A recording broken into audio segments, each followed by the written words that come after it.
আসসালামু আলাইকুম। আমি রুকসানা আনোয়ার, প্রভাষক Bangla, Uttara high school and college.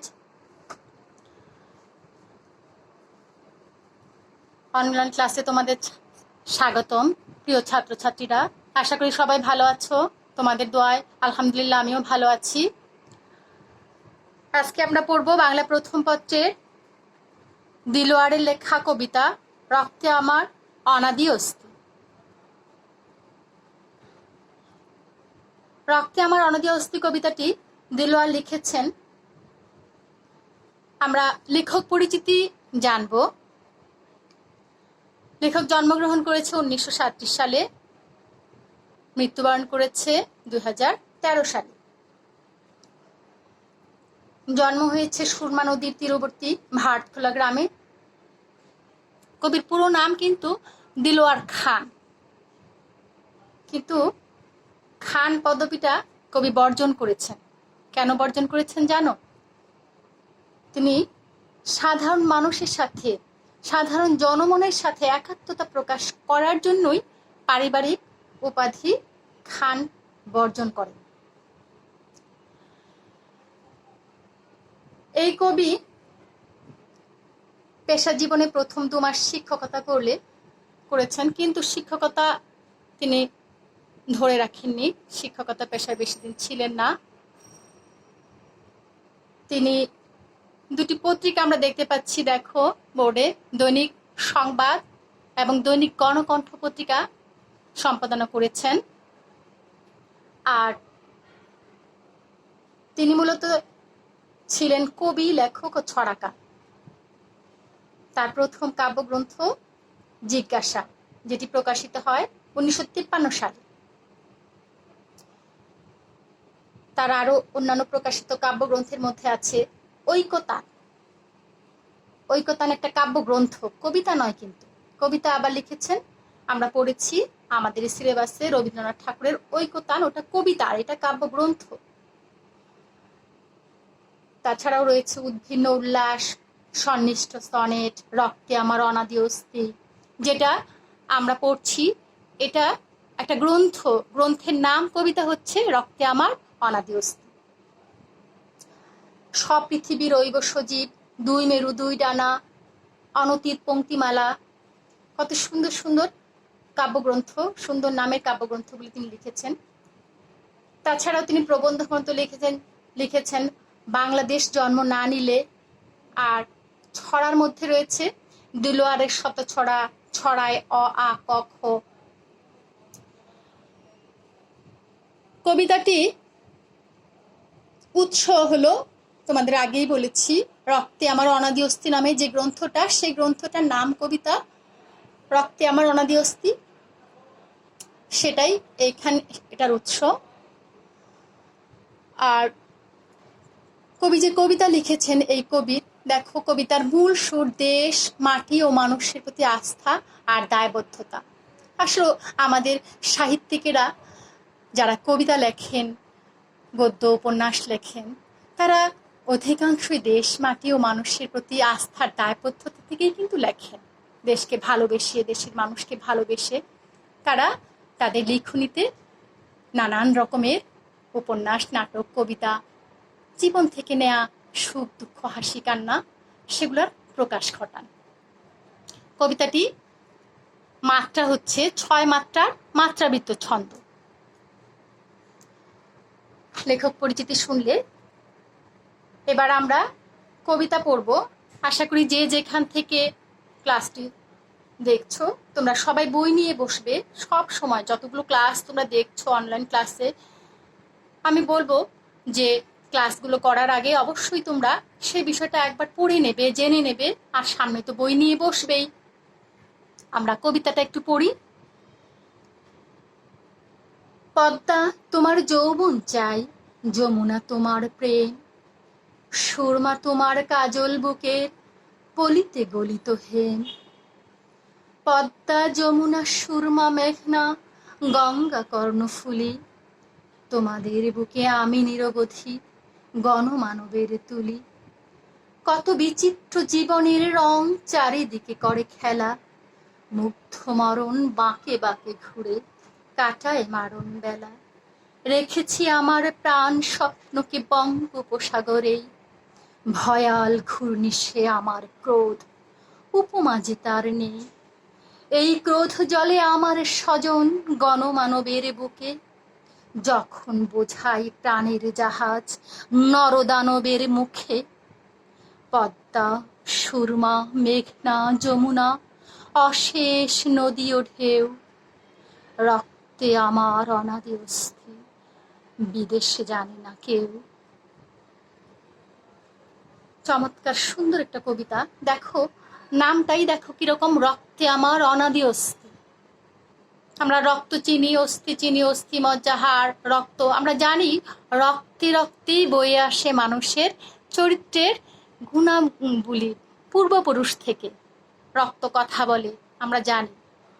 তো এইখানেও রক্তে আমার অনাদি অস্থি, সেই অনাদিকাল থেকে বয়ে যাওয়া কিছু আমার রক্তে, আমার অস্থিতে মিশে আছে, এবং সেটা কি আমরা কবিতাতে জানি। এখন প্রতিটা লাইন ধরে ধরে দেখো, আমরা একটু বোঝার চেষ্টা করি।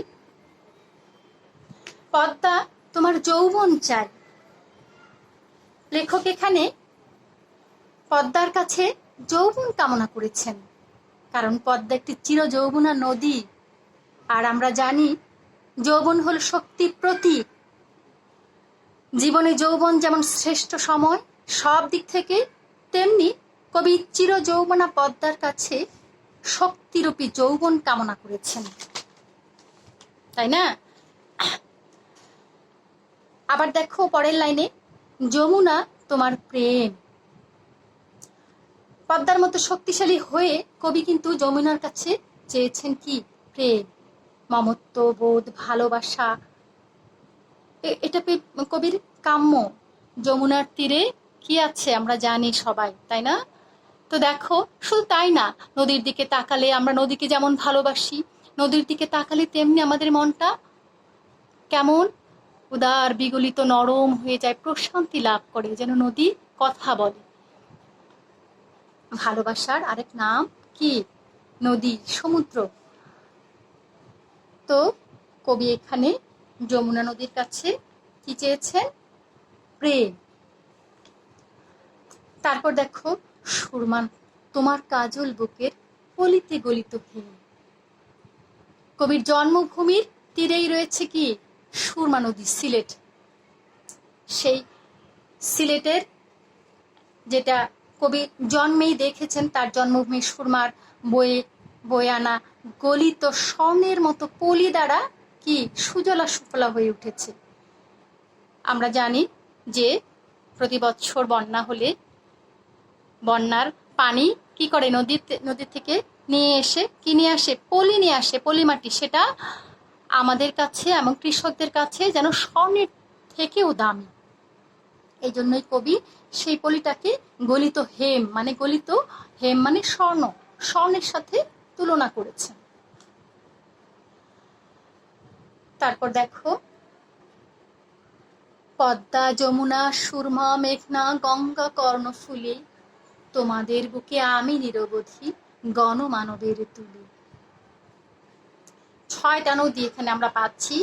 প্রত্যেকটা নদীর কথা বলে কবি বলছেন যে দেখো, এই নদীগুলো যেমন বাংলার মানচিত্রে তুলির আঁকা ছবির মতো ছড়িয়ে রয়েছে, ঠিক তেমনি কবিও সাধারণ মানুষের রূপকার, তাদের সাথে মিশে গিয়ে তাদের কথা তুলি আঁকা চিত্রের মতোই ফুটিয়ে তুলেছেন।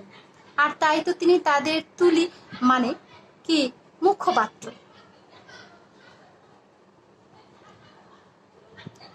একটু খেয়াল করো যে কবি সাধারণের সাথে মিশে গেছেন, প্রান্তিক জীবনের প্রান্তিক মানুষের সাথে মিশেছেন, যার কারণে তিনি তার পদবী অর্জন করেছেন।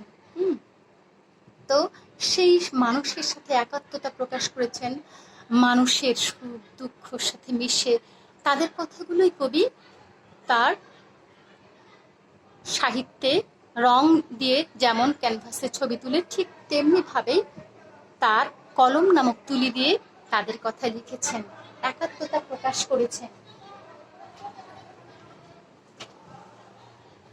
আচ্ছা, তারপরে দেখো,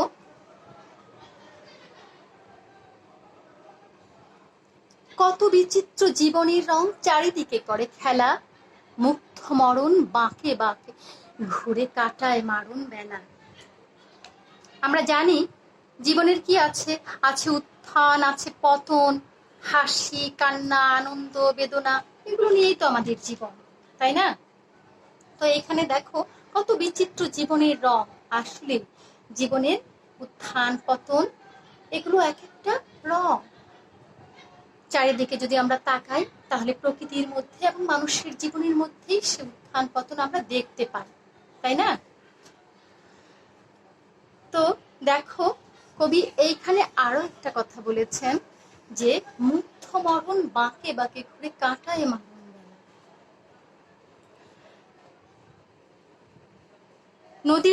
নদী যেমন আমাদের উপকার করে তেমনি কিন্তু আবার অপকারও করে। সেটা কি? ধরো পদ্মাকে আশ্রয় করে কত মানুষ বেঁচে থাকে, জীবিকা নির্বাহ করে। আবার এই নদীর বাঁকে বাঁকে মরণ ফাঁদ রয়েছে। প্রত্যেকটা ধাপে ধাপে কিরকম দেখো, হঠাৎ এই নদী আবার ফুঁসে উঠে ডুবিয়ে দেয়, ভাসিয়ে নেয় মানুষ ঘরবাড়ি সব। সে কথাটাই কবি এখানে এই চরণটিতে বোঝাতে চেয়েছেন। যে আমাদের মানুষের জীবনে নদী যেরকম বাঁকে বাঁকে মৃত্যু ফাঁদ আছে, মানব জীবনেও কিন্তু তেমনি আছে। মানব জীবনেও তেমনি চড়াই উতরাই তার লক্ষ্যে পৌঁছাতে হলে অনেক বাধা বিপত্তি প্রতিবন্ধকতার পাহাড় ডিঙাতে হয়। সে কথাই কবি এখানে বুঝিয়েছেন। তারপরে দেখো, রেখেছি আমার প্রাণ স্বপ্নকে বঙ্গোপসাগরে। প্রতিটা মানুষ কিন্তু স্বপ্ন দেখে, তাই না? যেমন আমরা এখন এই করোনার সময়ে সবাই চাচ্ছি, হে আল্লাহ এ দেশ থেকে এই করোনা নামক অভিশাপ দূর হয়ে যাক, আবার ফিরে আসুক আমাদের সেই শান্তির বাংলা, সেই শান্তির পরিবেশ, যে পরিবেশে আমরা নীরবে শান্তিতে শঙ্কামুক্ত হয়ে বেঁচে থাকতে পারবো, তাই না? এটা আমাদের এখনকার স্বপ্ন, শুধু আমার না, আমাদের সকলের। ঠিক তেমনি দেখো কবি এখানে তার প্রাণ স্বপ্ন ভালোভাবে বেঁচে থাকার স্বপ্ন, একটা স্বাধীনভাবে স্বাধীন রাষ্ট্রে নিজ অধিকার নিয়ে শান্তিতে শান্তিময় ভালোবাসার নীড়ে বসবাস করার স্বপ্ন কবি দেখছেন। এটা কবির একার স্বপ্ন নয়, এটা সবার স্বপ্ন, এটা কবি দেখছেন। আর এই স্বপ্নটাকে কবি কোথায় গচ্ছিত রেখেছেন, আমানত রেখেছেন? বঙ্গোপসাগরের কাছে। আমরা এখনই জানবো কেন কবি বঙ্গোপসাগরের কাছে তার স্বপ্নকে গচ্ছিত রেখেছেন। দেখো বঙ্গোপসাগর, আমরা সাগরের সৌন্দর্য দেখতে চলে যাই। সাগর কত সুন্দর, তার বিশাল ঢেউ নিয়ে আছড়ে পড়ে তটে তীরে। কত সুন্দর সাগর, যেমন তার উপরে তেমনি তার অতলে, সে শান্ত শিষ্ট সুন্দর মনোহরা। কিন্তু যখন আবার সে ক্ষোভে ফুঁসে ওঠে, তখন সেই শান্ত শিষ্ট সাগরকে কিন্তু চেনা দায় হয়ে পড়ে, তাই না? সে হয়ে ওঠে আগ্রাসী। তো সে সর্ববিধ্বংসী হয়ে ওঠে, ভাসিয়ে নিয়ে যায় সব। আমরা কিন্তু কয়েকদিন পরে পরে দেখি যে কি আসে, ওই যে কিছুদিন আগে আসলো আমফান, তারপরে তোমার নিসর্গ সিডর, এগুলো আসে কিনা, এই ঘূর্ণিঝড়গুলো আসে কিনা। দেখো এই পরের লাইনটাতে, ভয়াল ঘূর্ণিশ্বে আমার ক্রোধ, উপমা যে তার নেই। ঘূর্ণি যখন সাগর তার সেই জলোচ্ছ্বাস বা ঘূর্ণিঝড় নিয়ে আসে, তখন সে সব তছনছ করে দেয়। এই জন্যই কবি বলছেন যে তার স্বপ্নকে সে সেই সাগরের কাছেই রেখেছেন যার ক্রোধ আছে, যে এমন ক্রোধ যার তুলনা নেই, উপমা নেই। তারপর খেয়াল করো, এই ক্রোধ জলে আমার স্বজন গণমানবের বুকে। কখন এই ক্রোধ এই ক্ষোভ কখন জ্বলে উঠে? দেখো যখন বোঝাই প্রাণের জাহাজ নরদানবের মুখে। এইখানে প্রাণের জাহাজ বলতে তুমি শব্দার্থে চলে যাও, দেখবে সেখানে পাবে জনতা ও জনসম্পদ। মানে কি, জনসম্পদ আর জনতা মিলে আমাদের এই দেশটাকেই আমরা কিন্তু বোঝাতে চাই, বুঝতে পারছি যে এই প্রাণের জাহাজ যখন নরদানবের মুখে পড়ে, যখন বিপদের মুখে পড়ে, তখন কি হয়? বিপদ মানে কি? বিপদ মানে যখন আমাদের স্বদেশ যখন শত্রু দ্বারা আচ্ছন্ন হয়, নরপিশাচেরা কালো থাবা বাড়ায়, ঠিক তখন আমরা জেগে উঠি বঙ্গোপসাগরের ভয়াল জলোচ্ছ্বাসের মতো। কেন আমাদের শনিতে, মানে আমাদের রক্তে অস্থিমজ্জায় কি আছে? আছে কিন্তু সংগ্রাম, তাই না? এই জন্য কিন্তু আমরা জ্বলে উঠতে জানি। আমরা ইতিহাস ঘাটলে দেখব যে আমাদেরকে কেউ পদানত করে রাখতে পারেনি। সেই ব্রিটিশ থেকে শুরু করে দেখো ইংরেজরা, তারপরে পাকিস্তানিরা পেরেছে কি না, তারা বারবার করে দমন পীড়নের নীতি নিয়ে আমাদের উপরে ঝাঁপিয়ে পড়েছে, কিন্তু পারেনি। তারা কেন পারেনি? কেননা এই যে আমরা সংগ্রামী জাতি, আমাদের অস্তিত্বে, আমাদের মজ্জায়, আমাদের রক্তে মিশে আছে কি সংগ্রাম, আর এই জন্যেই পারেনি। যে আর কবি দেখো এই জন্যই তার স্বপ্নকে সেই বঙ্গোপসাগরে গচ্ছিত রেখেছেন, আমানত রেখেছেন, যে আমরা শান্তশিষ্ট বাঙালি হলে কি হবে, আমরা আপ্যায়ন প্রিয় ঠান্ডা স্বভাবের হলে কি হবে, আমরা কিন্তু সময় সুযোগ বুঝে ফনা তুলতে পারি, ঝাঁপিয়ে পড়তে পারি। আর তা তো আমরা পেরেছি, আমরা দেখিয়ে দিয়েছি। তারপরে দেখো কবি বলছে, পদ্মা সুরমা মেঘনা যমুনা অশেষ নদী ও ঢেউ, রক্তে আমার অনাদি অস্থি বিদেশে জানে না কেউ। এই বিদেশি শক্তিরা, নরপিচাসেরা, নরদানবেরা, হাইনারা সেটা জানে না। আর তাই তারা বারবার করে আক্রমণ চালিয়েও তারা পরাজিত হয়েছে। আমরা তাদেরকে পরাজিত করেছি, অপশক্তিকে আমরা সরিয়ে দিয়েছি। আমরা সংগ্রামের পর সংগ্রাম করে আজ পৃথিবীর মানচিত্রে কি বাংলাদেশ ও বাংলা ভাষাভাষী জাতি হিসেবে মাথা উঁচু করে বেঁচে আছি। আমরা পেয়েছি আমাদের এই বাংলাদেশকে, আর তার জন্য আমাদের সংগ্রাম করতে হয়েছে। আর সেটাই আমরা যে সংগ্রামী জাতি, রক্তে রক্তে যে আমাদের এই সংগ্রামী চেতনা আমরা লালন করছি, সেটাই কবিতার এই কবিতায় সুন্দরভাবে বুঝিয়ে দিয়েছেন। আশা করছি তোমরা সবাই বুঝতে পেরেছো। এখন আমরা একটু জানবো, সে আবার একই কথা আমরা জানবো কি শিক্ষা পেলাম। মূল কথাটা তোমরা বুঝে গেছো, তারপরেও আমরা একটু জানবো। দেখো শিক্ষণীয় বিষয় কি, কবি কিন্তু প্রথমেই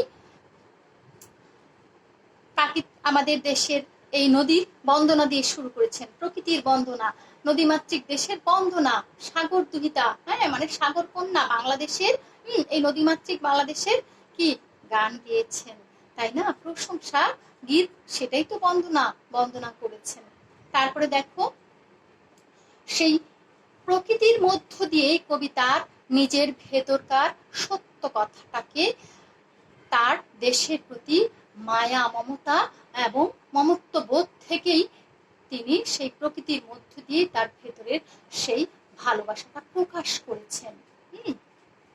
তারপরে বিদেশি আগ্রাসনের প্রতি কবির দৃষ্টিভঙ্গি আমরা দেখলাম, যে বিদেশে জানে না আমরা কিরকম জাতি, আমরা যে বিপদ আসলে, বাধা আসলে রুখে দিতে জানি, সেই কথাটা বিদেশিরা জানে না বলেই তারা বারবার আক্রমণ করেছে, আর বারবার তারা পিছু হটেছে। এখানে কবির দৃষ্টিভঙ্গির সাথে আমাদের সবার দৃষ্টিভঙ্গি একাত্মতা প্রকাশ পেয়েছে। তো দেখো আমরা এই বিষয়গুলোই এই কবিতা থেকে জানলাম। আমি আশা করব তোমরা কবিতাটা ভালো করে পড়ে শব্দার্থ টিকাগুলো পড়বে, তারপরে পাঠ পরিচিতি আছে, পাঠ পরিচিতি পড়বে। প্রত্যেকটা বিষয়ই যখন পড়বে, বাংলা প্রথম পত্রের লেখক পরিচিতি থেকে শুরু করে একেবারে অনুশীলনীও বাদ দেবে না, অনুশীলনের শেষ পর্যন্ত পড়বে। তারপরে যদি কোনো সমস্যা থাকে অবশ্যই আমাদেরকে জানাবে, আমরা আবার জানিয়ে দেব। ভালো করে পড়তে হবে, বাড়িতে বসে সুন্দর করে পড়বে। অনেক ক্লাস, অনেক অনলাইনে অনেক ক্লাস হচ্ছে, ধীরে ধীরে সবগুলো ক্লাস আস্তে আস্তে আয়ত্ত করবে, বাড়িতে বসে পড়বে। তাহলেই মোটামুটি একটা ভালো প্রিপারেশন চলে আসবে। যখন আমরা পরীক্ষা নিতে চাইবো, যেভাবেই চাই, তাহলে যেন আমরা তোমাদের প্রিপারেশনটা ঠিকঠাক পাই। তো তোমাদের সুস্থতা কামনা করছি। সবাই যে যেখানে থাকো সুস্থ থাকো, এটা আল্লাহর কাছে কামনা। তোমরা ভালো থাকো, এই করোনা থেকে মুক্ত থাকো, আল্লাহর কাছে সেটাই চেয়ে শেষ করছি। ভালো থেকো প্রিয় ছাত্রছাত্রীরা, আদরের ছেলে মেয়েরা আমার, ভালো থেকো সবাই। আসসালামু আলাইকুম।